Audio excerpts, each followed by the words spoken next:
এই যে অঙ্কটা, এই অঙ্কটা যখন এই ধরনের লাভ ক্ষতি অঙ্ক বলবো আমরা এলিগেশনে বের করতে পারবো, কিন্তু এলিগেশন করতে গেলে একটু টাইম প্রসেসটা বেশি লাগে। ঠিক আছে, এলিগেশন ছাড়া এই অঙ্কটা কিভাবে করা যায়, এলিগেশন ছাড়া সেটা দেখো। এক ব্যক্তি দুটি বই মোট 600 টাকায় কিনে 20% ক্ষতিতে একটি, আর প্রথমটি 20% ক্ষতিতে, দ্বিতীয়টি 60% লাভে বিক্রি করলে মোটের উপর তার কোনো লাভ বা ক্ষতি হয় না। যখন মোটের উপর কোনো লাভ বা ক্ষতি হয় না, তাহলে আমাকে বুঝতে হবে যে প্রথম বইটা যা ক্ষতি করেছে দ্বিতীয় বইটা সেই লাভটাকে মিট দিয়েছে, মানে সমান করে দিয়েছে। তাহলে আমার প্রথম বইটা যদি আমি ধরি এ, ধরো প্রথম বইটা এ কত পার্সেন্ট ক্ষতিতে, 20% ক্ষতিতে, আর দ্বিতীয় বইটা বি কত পার্সেন্ট লাভে, 60% লাভে।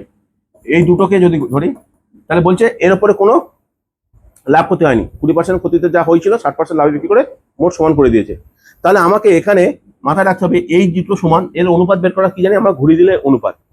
আমরা যদি এটা ঘুরিয়ে দেওয়া হয় তাহলে কি হয়ে যাবে, অনুপাত। এটা কত 60 আর এটা কত 20, তাহলে এটা যদি ক্যান্সেল করি 3:1, মানে প্রথম প্রোডাক্টের দাম 3, দ্বিতীয় প্রোডাক্টের দাম 1। এই পর্যন্ত ক্লিয়ার।